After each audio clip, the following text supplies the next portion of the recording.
મારી મુખ્ય જવાબદારી સ્ટેન્ડિંગ કમિટીના સભ્ય તરીકેની છે અને સ્ટેન્ડિંગ કમિટીમાં જ્યારે પણ મિટિંગો છે એના નિયમ અનુસાર હું હાજર રહ્યો છું.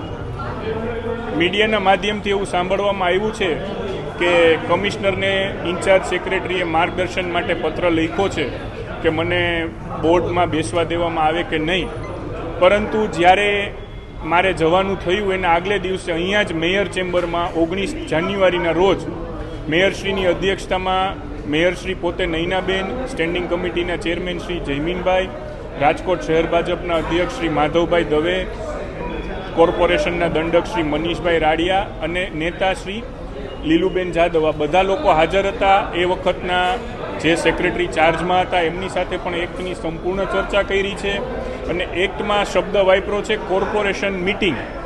કોર્પોરેશન મિટિંગ એટલે કોર્પોરેશનની બેઠકો. કોર્પોરેશનની બેઠકોમાં સ્ટેન્ડિંગ કમિટીની બેઠક પણ આવી જાય છે અને એની સમિતિઓની પણ બેઠક આવી જાય છે અને સ્ટેન્ડિંગ કમિટીની બેઠકમાં મારી નિયમ મુજબની સંપૂર્ણ હાજરી છે, જે રેકોર્ડ ઉપરથી ફલિત થાય છે. માટે આ કોઈ વિવાદને સ્થાન નથી.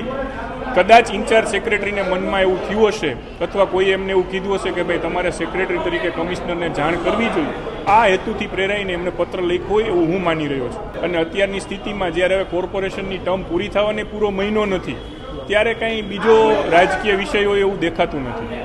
અને પાર્ટીમાં જ્યારે ભારતીય જનતા પાર્ટીની કોર્પોરેટર છે, ભારતીય જનતા પાર્ટીનું કોર્પોરેશન છે, ત્યારે રાજકીય રાગદ્વેષનો કોઈ પ્રશ્ન ઉપસ્થિત થતો નથી. ના, આમાં કોઈ ઘરના ઘાતકી નથી. માત્ર ને માત્ર ઇન્ચાર્જ સેક્રેટરીએ એમની ફરજના ભાગરૂપે કમિશનરને જાણ કરી હોય આવું મને લાગે છે.